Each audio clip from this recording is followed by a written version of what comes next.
오늘 우리에게 주시는 하나님의 귀한 말씀은 구약성경 신명기서 32장 1절부터 4절까지의 말씀입니다.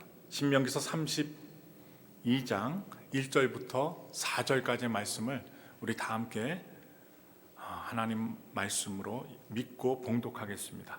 우리 다 같이 함께 읽겠습니다. 하늘이여 귀를 기울이라. 내가 말하리라. 땅은 내 입의 말을 들을지어다. 내 교훈은 비처럼 내리고 내 말은 이슬처럼 맺히나니 연한 풀 위에 가는 비 같고 채소 위에 담비 같도다. 내가 야훼 이름을 전파하리니 너희는 우리 하나님께 위엄을 돌릴지어다. 그는 반석이시니 그가 하신 일이 완전하고 그의 모든 길이 정의롭고 진실하고 거짓이 없으신 하나님이시니 공의로우시고 바르시도다. 아멘.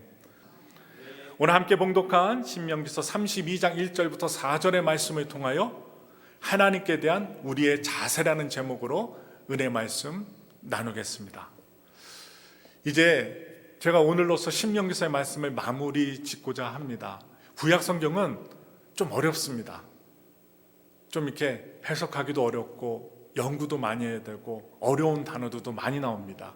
그러나 왜 하나님의 구약의 말씀을 연구하고 함께 말씀을 나눌까요? 하나님의 마음, 하나님의 생각을 좀 우리가 깊이 알자는 것입니다. 그런데 오늘 신명기서 32장의 말씀을 보시면 모세가 노래하는 내용이에요.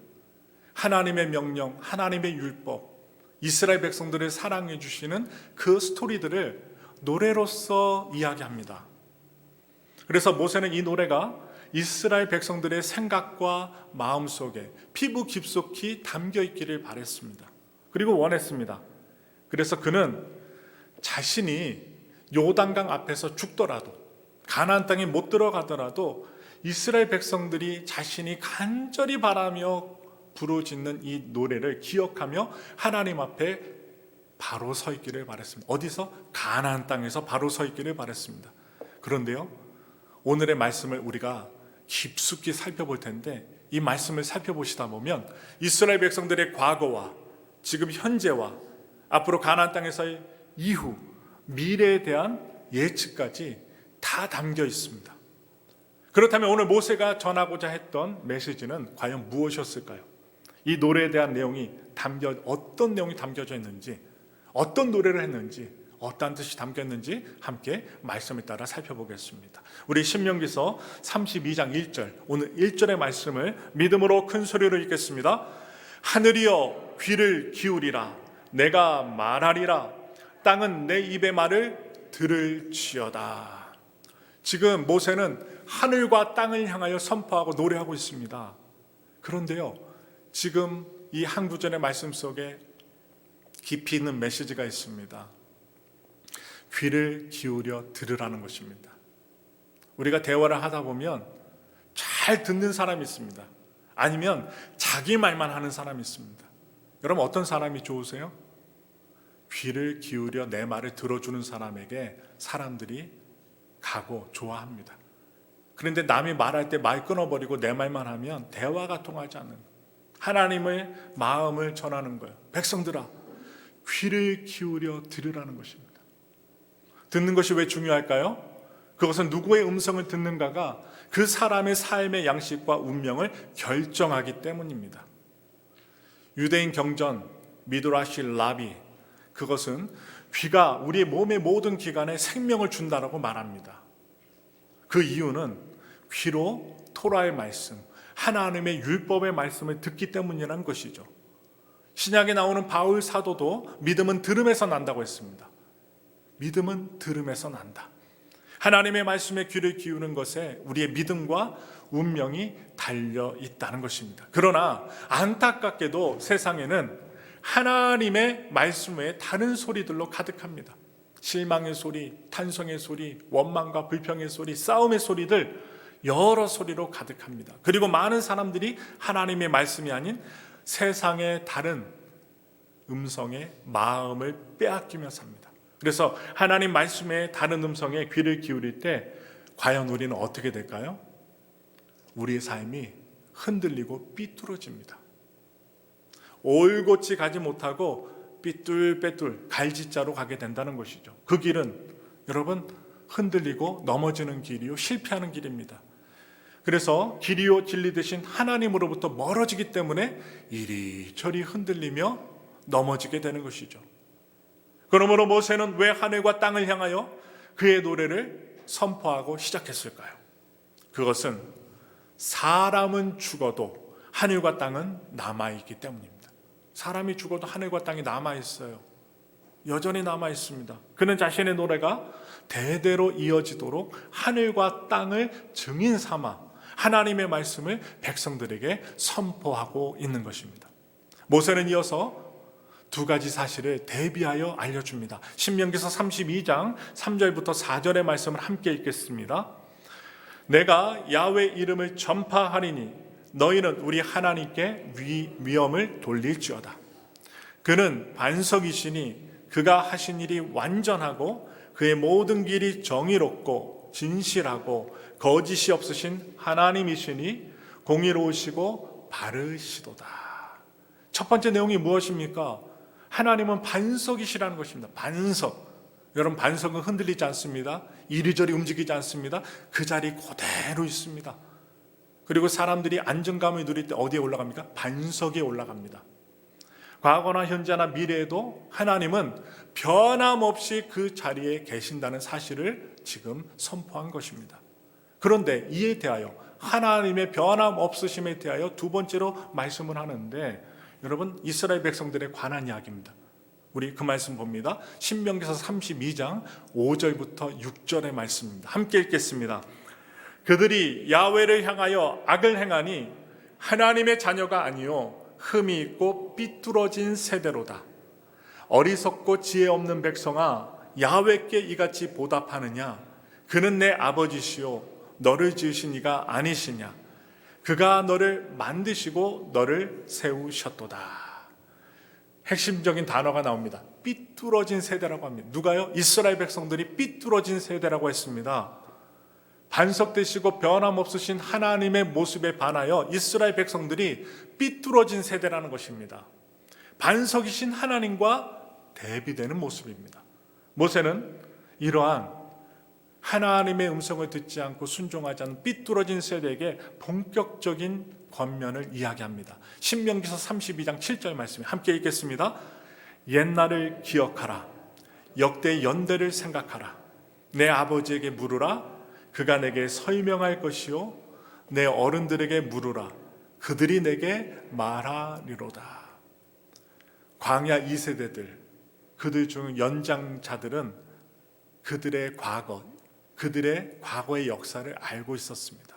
그래서 모세는 그것을 설명하는 거예요. 너의 아버지, 할아버지들은 과거를 알고 있다. 그들에게 물어보라. 더 나아가 신명기 32장 8절의 말씀 읽겠습니다.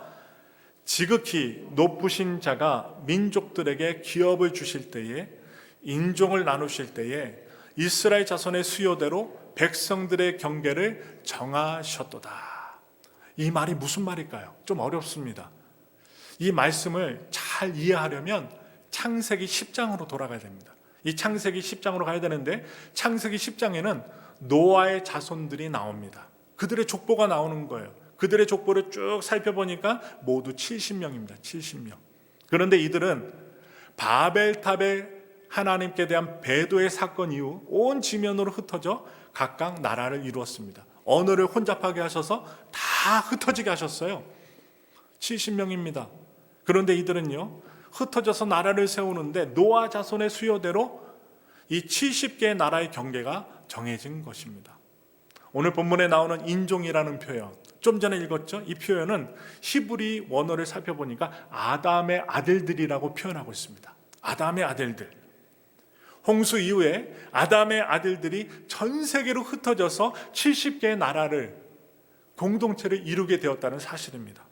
그런데요, 구약에 있는 민수기서를 살펴보면 초막절의 규례가 나옵니다. 초막절.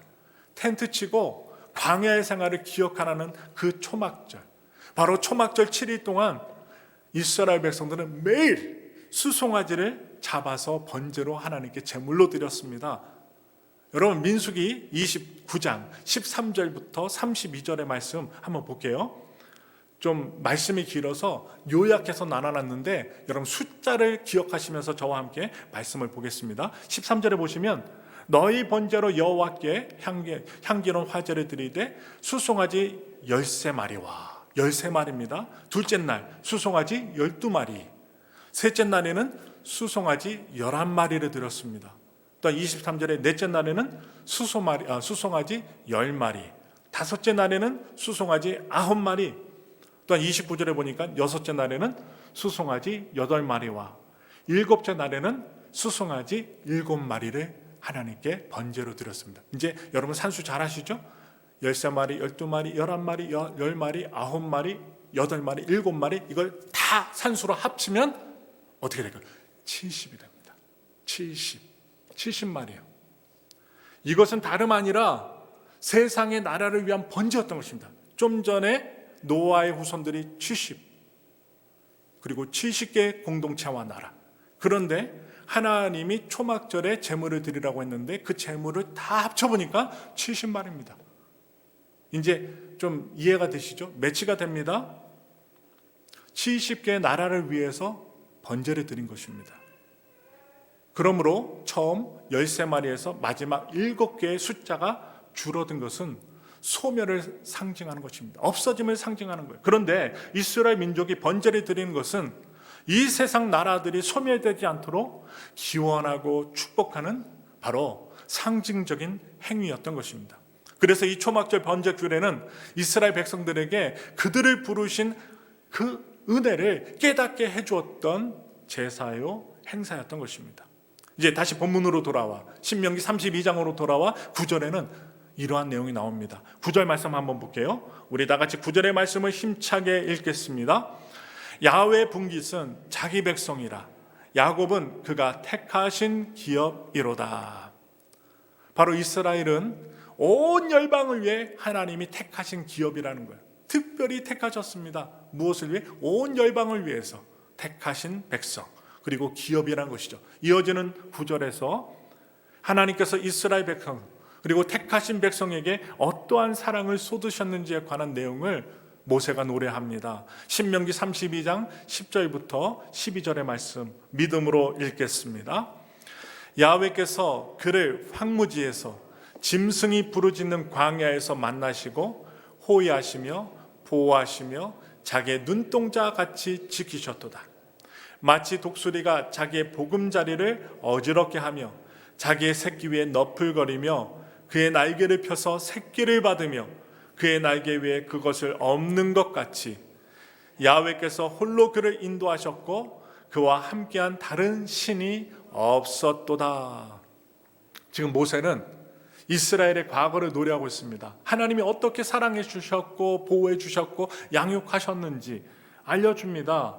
그래서 하나님은 광야에서 이스라엘 백성들을 하나님의 언약 백성으로 세우셨고 그 언약에 대해서 책임질 수 있는 강한 책임 있는 백성으로 강하게 훈련하셨습니다.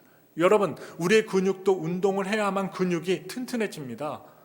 심장도 운동을 해야만, 훈련을 받아야만 튼튼해집니다. 가만히 있으면 다 약해집니다.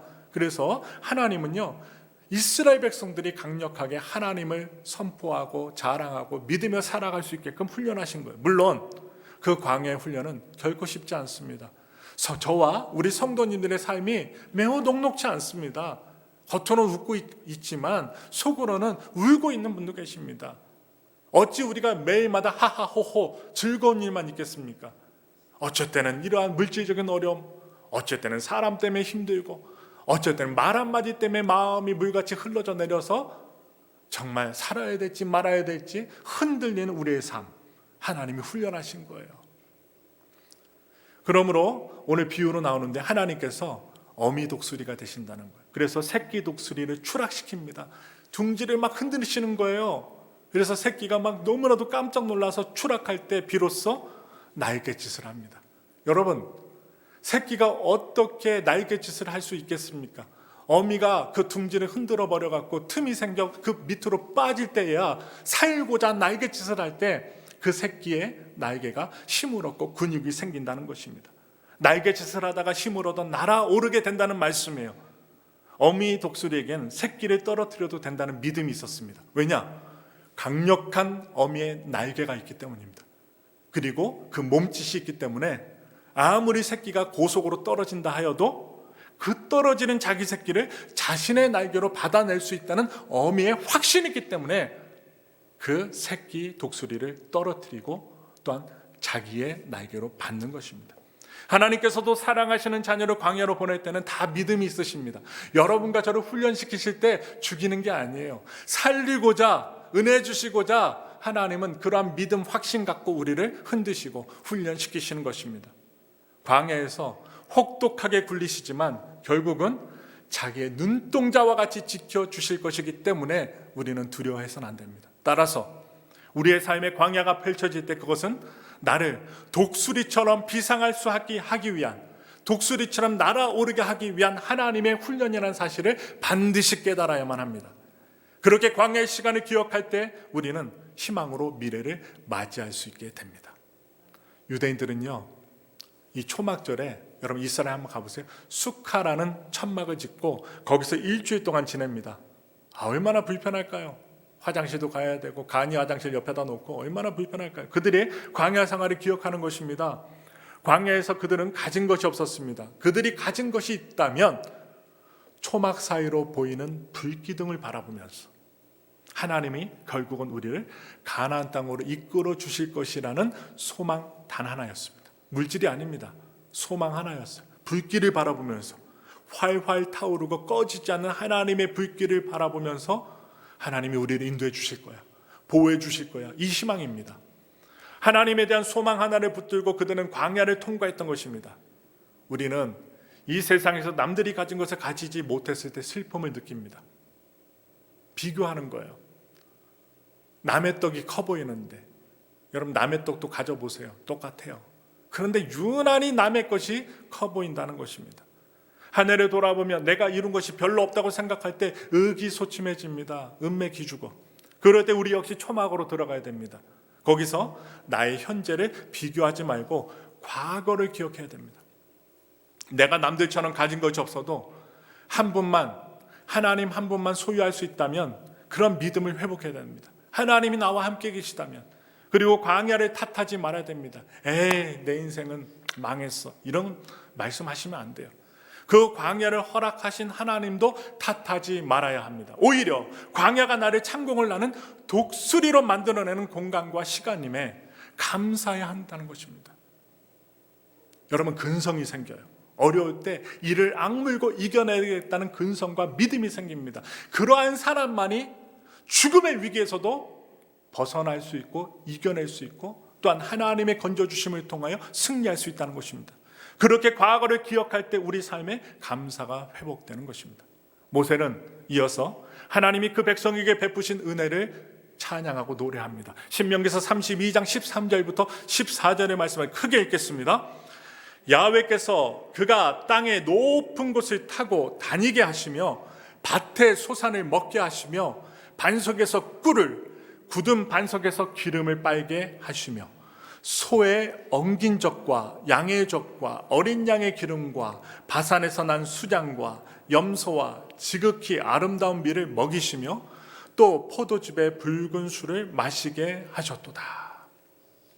이스라엘 백성들이 광야를 지날 때 반석에서 나오는 물을 마시지 못했다면 그 백성들은 다 광야에서 죽었을 것입니다. 한 발자국도 딛지 못하고 죽었을 거예요.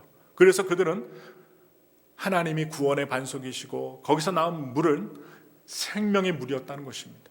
광야 반석에서 구원의 물을 주셨던 하나님은 가나안 땅에서도 어떻게 역사하십니까?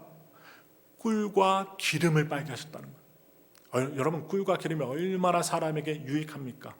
이 밭의 소산인 밭에서 나는 거둘 수 있는 밀과 포도주를 먹게 하셨다는 거예요. 자, 그런데 다음 9절부터 모세는 이스라엘의 미래를 예견하며 보여주며 노래합니다. 모세는 하나님께서 주신 모든 물질의 풍요가 아이러니컬하게도 풍요를 주신 하나님께 대한 배도로 나타날 것에 대한 예견을 합니다.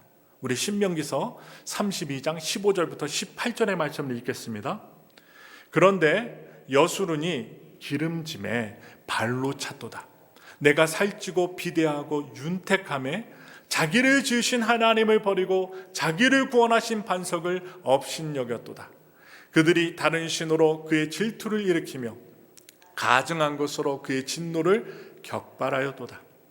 그들은 하나님께 제사하지 아니하고 귀신들에게 하였으니 곧 그들이 알지 못하던 신들, 근래에 들어온 새로운 신들, 너희의 조상들이 두려워하지 아니하던 것들이로다.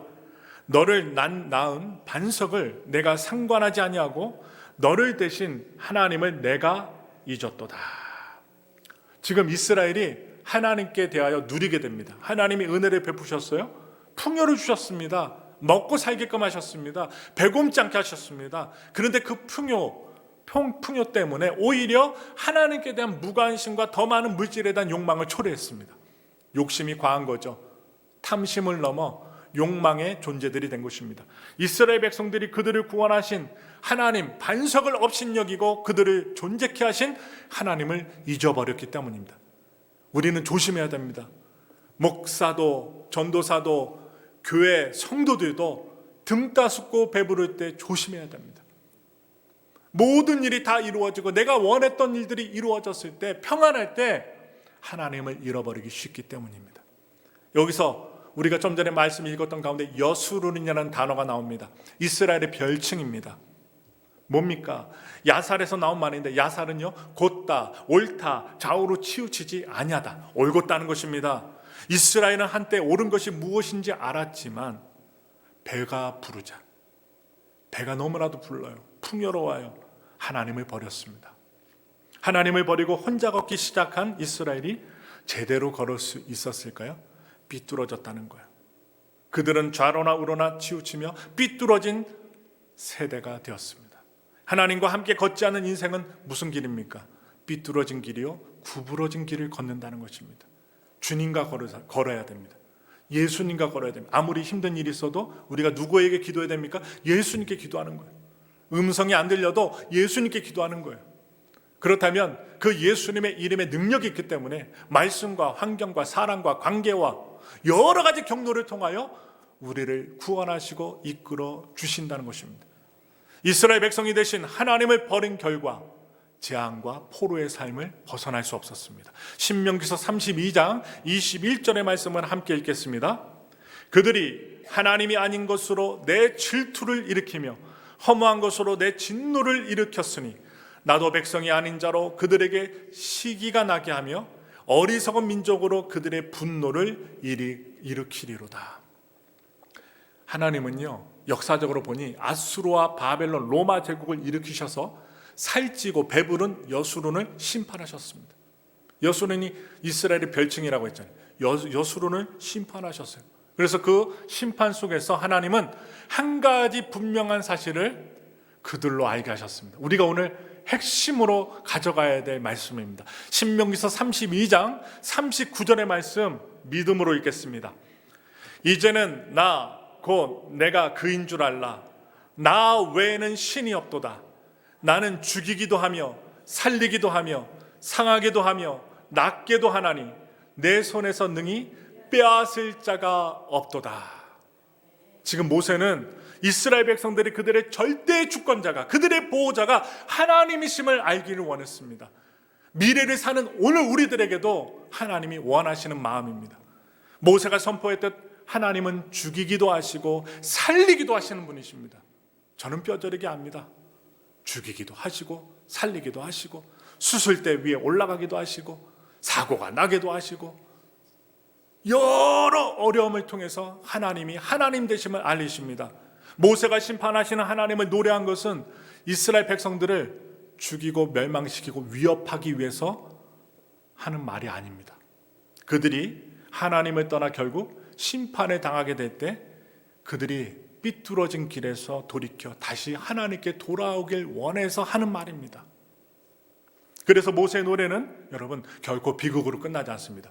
여러분 성경을 보실 때 처음과 중간과 나중 다 보셔야 돼요. 그래서 이 마지막을 보면 비극으로 끝나지 않는데 구원과 회복에 대한 소망으로 노래를 끝맺었습니다.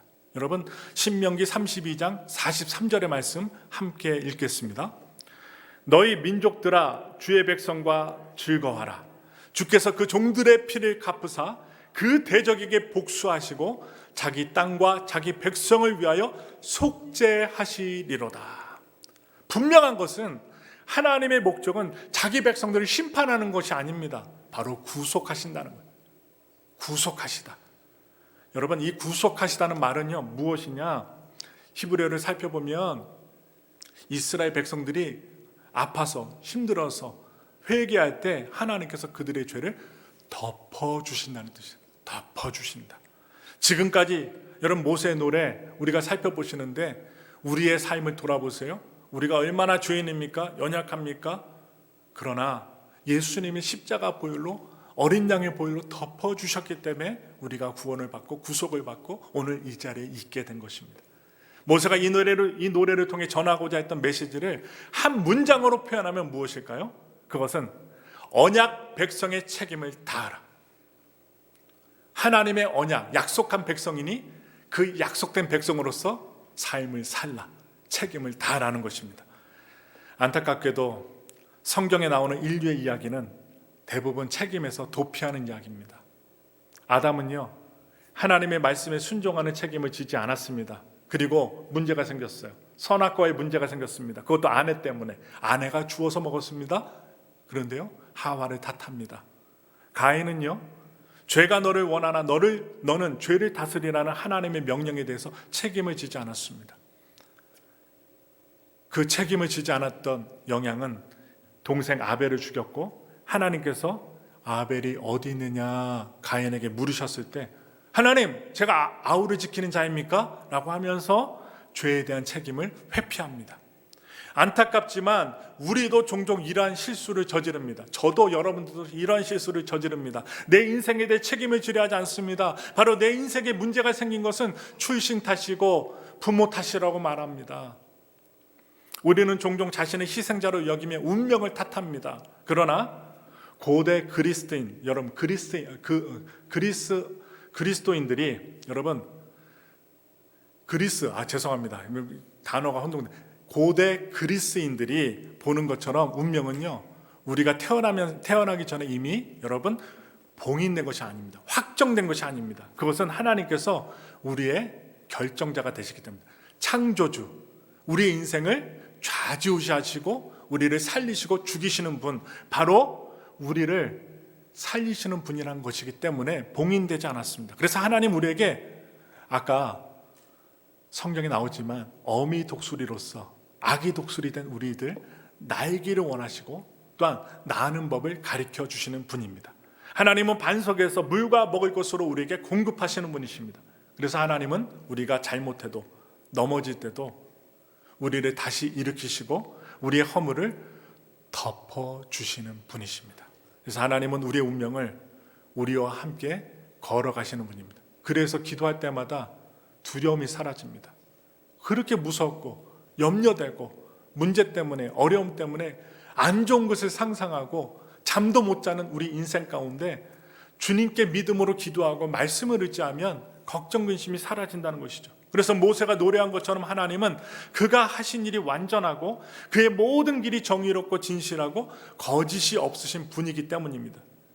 공의롭고 바르신 분 누굽니까? 하나님이요, 예수님이요, 성령님이십니다. 우리는 이런 하나님을 탓하지 말아야 합니다. 그래야 우리는 하나님과 함께 올바른 길을 다시 걸어갈 수 있게 되는 것입니다. 인류의 최초 인간 아담이 그의 책임을 회피했을 때 그는 낙원을 잃어버렸습니다. 하나님이 선택하신 약속받은 약속의 민족 이스라엘이 제사장 나라가 되는 그런 하나님의 책임을 회피했을 때 가나안을 잃어버렸습니다. 우리는 제사장 나라로서의 책임을 회복해야 할 것입니다. 우리 역시 초막절을 공부하고 말씀을 보면서 우리의 부르심에 대한, 하나님이 우리를 왜 부르셨는지에 대한 책임을 회복해야 됩니다. 신약에 나오는 베드로 사도는 우리의 부르심을 이렇게 확정하고 있습니다. 베드로전서 2장 9절의 말씀을 우리 마지막으로 읽겠습니다. 그러나 너희는 택하신 족속이요 왕 같은 제사장들이요 거룩한 나라요 그의 소유가 된 백성이니 이는 너희를 어두운 데서 불러내어 그의 기이한 빛에 들어가게 하신 이의 아름다운 덕을 선포하게 하려 하심이라. 한 개인으로서 여러분과 저를 무엇으로 부릅니까? 여러분, 열방을 위해 기도하고 열방을 살리기 위한 제사장으로서의 책임지라는 것입니다. 여러분과 저는 제사장입니다. 열방을 위한 기도하는, 선한 영향력을 끼치는, 예수님의 복음으로 다른 사람들도 구원받게 하고자 하는 우리는 도구요, 제사장이요, 또한 그런 정체성을, 그런 책임을 우리는 가져야 한다는 것입니다. 무겁습니다. 결코 가벼운 것이 아닙니다. 요즘 난민들, 불법 체류자들 쫓겨나고 있지 않습니까? 그들에게 시민권이 없으면 여러분 불안해하는 것입니다. 그런데 우리는 예수님을 통하여 하늘의 시민권을 주셨습니다. 불안해할 필요가 없습니다. 더 많은 사람들이 어두운 가운데서 하늘의 빛의 시민권을 갖게 해야 될 우리는 사명과 책임이 있다는 것입니다. 그러므로 하나님께서 열방을 만드시고 그 열방이 오기까지 하나님은 우리를 그 열방을 축복할 제사장으로 부르셨다는 그 자세, 그 책임감을 기억해야 한다는 것입니다. 풍요롭고 안전된 삶, 그 자체는 우리의 삶의 목적이 될 수 없습니다. 그것을 추구하다가 정작 반석이 되시는 하나님을 놓치게 된다면 우리는 전부를 잃어버리는 것입니다. 바라기는 오늘 32장 1절에 뭐라고 해요? 귀를 기울이라. 이 귀를 기울이라라는 명령으로 시작되는 모세 노래에 우리의 닫혀진 귀를 열고 들을 수 있기를 바랍니다. 언약 백성에게는 하나님의 특권만 있는 것이 아니라 그 언약에 대한 책임이 따른다는 것입니다. 예수님을 통해 예수님의 언약 백성, 하나님의 언약이 백성이 된 우리 역시 이웃과 열방을 책임을 다하는, 열방을 위해서 책임을 다하는 부르심이 있는 것입니다. 바로 이웃을 위한 책임에는 손해가 따를 수 있습니다. 아픔이 따를 수 있습니다. 열방을 위한 책임에는 위험이 따를 수 있습니다. 그러나 제사장 나라로서의 책임에 대한 부르심은 그러한 손해나 위험보다 더 높은 은혜와 부르심의 은혜가 있다는 것입니다. 바라기는 하나님의 이 부르심에 책임을 다하는 자세를 지닌, 잊어버리지 않는 우리 엘파소 수목회 우리 모두가 되시기를, 저를 포함해서 우리 모두가 되시기를 예수님의 이름으로 축원합니다. 우리 함께 기도하겠습니다.